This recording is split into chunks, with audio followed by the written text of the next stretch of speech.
Hello.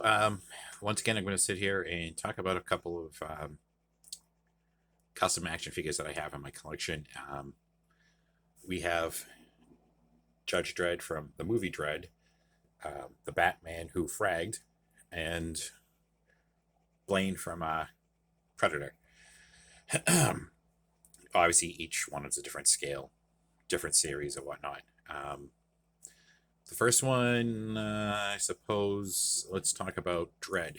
Now, Dredd was a kit that I purchased off of a custom figure page off of on Instagram. I think it's the Hottest Fuzz Customs or Hot Fuzz Customs, something like that on Instagram. I'll have to look them up and probably put that in the description. Um, he made it's the vest, head, shoulder pads, elbow pads, knee pads, the holster with the gun, the I forget what the hell it's called, and the belt. The body is basically I purchased one of the GI Joe um, figures, GI Joe Classified. It's GI Joe Classified, the Python Trooper. I was going to use that for my base body, but the vest couldn't fit over the torso of the Python Trooper. So basically, it's a combination. It's the chest from one of the Snake Eyes figures. It was a smaller torso, and then I just attached the arms and the waist down. It's the rest of it's still the Python Trooper. Um, yeah, so it's not gonna focus right. So there we go. Yeah, I don't know what else to say about it other than it's fucking cool. Ever since I saw the Dread movie, this red paint's back there. It might be just loose. Um, Ever since the Dread movie came out, I always wanted a 6-inch version of this Dread. I don't know why a toy company never put it out. Hyatt Toys, I think, was doing some Judge Dredd, but I don't know if they did the movies or not. I'll have to look that up. Anyways, when I saw that this, again, I think it's Hot Fuzz or Hottest Fuzz Customs on Instagram had this kit, I'm like, yeah, I'm definitely going to buy that. I'm going to make my own. I was trying to figure out on my own how the hell would I accomplish making this. I had no idea where to even start, so I thought it was great that this company, or this company, I'll just say company for now, was making this kit. Um, as I realized after watching the movie again that I should have painted the first aid kit better. It's just the whole thing was just spray painted black, and I just went back over it with dry brushing of different shades of like the shield pieces on the shoulders are gold, and then the padding is like a greenish color. Same with I think the vest was the same thing. It was dry brushing of grays and greens, pretty much through almost all of it. I noticed one of the knee pads is a little off centered or crooked or whatever, but I could care less. I guess gets the point across. And then his gun can come out of the holster, and you put it in. I'm afraid because I've had 3D printed stuff from people before um, crack on me because I was being a little too rough on them. They do get very fragile.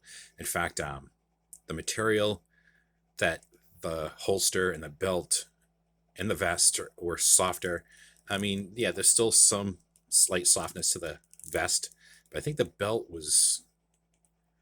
in the holster was like a almost like a rubbery material, but it feels like it dried up since he's been just sitting on my shelf, or it got fragile or something happened to it. I don't know. I'm afraid it's going to break at some point. I mean, there's still some flex to it, but I think this strap, if I remember correctly, was just a solid piece, but there's a bit of a came undone here. I was going to try to glue it in place, but I figured I'd just leave it the way it is, so it'd be easier to kind of wrap it around the pistol. I'm like holding him over here, like, oh, he's off screen now. But yeah, this is probably one of my favorites that I've made. yeah, the head is just held on with blue tack. I got tired of trying to fix something in there to make it more permanent and end up messing up the articulation somehow when whatever material I was using wouldn't set right. So now I just simply just throw on like blue tack and just hold it that way. I mean, yeah, you can just pop the head right off, but it pretty much stays. Next, we'll talk about the Batman Who Frags storyline in the comics. Batman injects himself with blood of like whatever alien Lobo is, or it's Lobo's blood to kind of become a hybrid to fight Lobo, I guess, in the comics. I wasn't really reading that, but I just thought it was a cool image. I found those online, just farting around, and always thought to myself, when Todd McFarlane Toys announced they're going to do a Lobo, I had just bought Storm Collectibles Lobo, and I was like, oh, that's going to be my Lobo for my collection. I wasn't really impressed with the way his figure looked when it first came out, so I'm like, oh, I'm going to customize it, and I was going to make the Batman Who Fragged. Again, it was one of those situations where I wasn't sure how I was going to do the figure, but again, I came across, fighting around on Etsy, I came across somebody who was selling the kit. It's basically all it is really the kit that he was selling was the head. The hair was the ponytail, hair out back was a separate piece, and so were the shoulder pads. Now I know that he's supposed to, I guess, comic wise, it's supposed to look like it's Batman's uniform or whatever, just all torn up, beat up or whatever. I just figured I'd keep it the way it is with the vest. I don't want to try to mess that up. So basically, I just got the Lobo, popped the head off, put this one on instead, glued the shoulder pads in place. I ordered off of eBay a pleather Batman cape that I felt so bad cutting it up to make it look like it's shredded, like what the art work comes across as that he's got the shredded Batman cape. I felt so bad cutting it up, but that was the whole purpose of it when I bought it.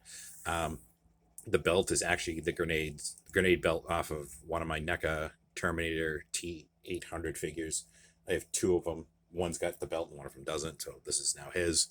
Whatever. The bat symbol necklace thing is actually a Batarang from another McFarlane Toys Batman figure. I just took and heated up a metal needle, I think, or whatever, and just punched it through the plastic, let it melt, and I just looped the clips through or whatever you want to say, attach the chain to it.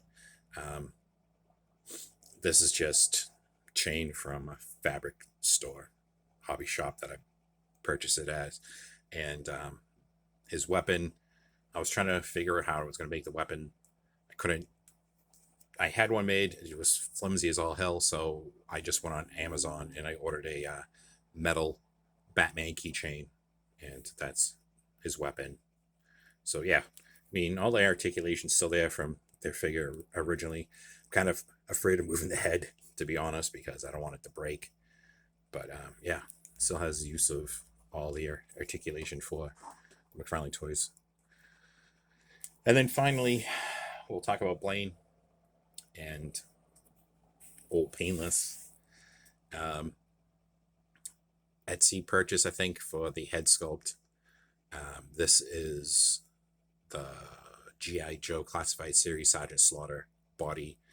The minigun was a kit that I found on Amazon, 1/12 scale. I think the difference in the movie, I think the ammo actually comes out of the bottom of it or something like that. So whatever, I don't care about that type of detail. This piece right here that's underneath it reminded me of an M60. So basically I had a M60 that I purchased. I think it was a dollar store toy or whatever. I just cut it off and just glued her to the base of this.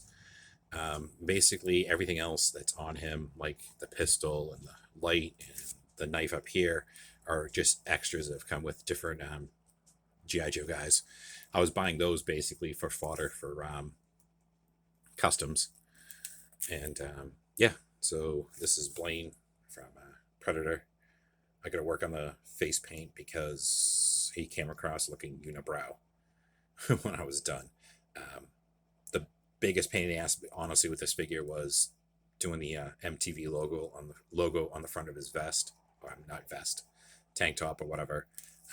This, what do you want to call it? I noticed he had in the movie there was something that helped support the weight. I'm guessing carrying around the minigun through the film, and I don't know what you refer to it as, strapping or whatever. That's just taken off of the Cara Dune Star Wars figure.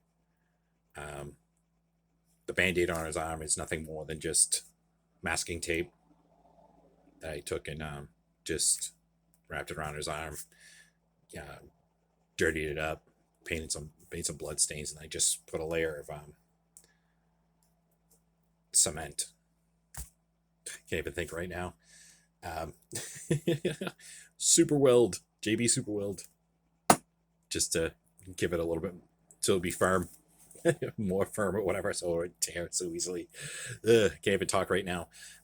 Yeah, so basically it's just a mix match of different G.I. Joe figures and, you know, the custom head and the Gatling gun minigun kit I purchased to get my Blaine made, because NECA didn't go on to do the rest of the cast for the Predator movie. So of course everybody's got kits out there. You could just go look online, just type it into anywhere.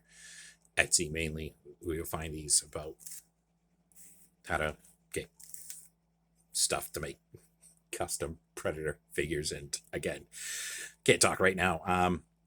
The only thing I wasn't really thinking about when I was making this was the fact that, yes, I thought the Sergeant Slaughter figure was bulked up enough to do Jesse the Body Ventura, but he is a little bit on the shorter side. He's a little shorter than the Dutch figure that I do have from NECA, but the point's still there. So yeah, but 99% of the time these guys just sit on my shelf, you know, so could really care less about that. But yeah, I just wanted to ramble on aimlessly about a couple of customs that I have in my collection and just put them all into one video instead of doing 3 separate ones. All right, guys, video's over. Get the funk out of here. And also going to ask you, if you do come across my videos, feel free to comment, like it, subscribe, all that fun shit. Now, definitely get the fuck out of here.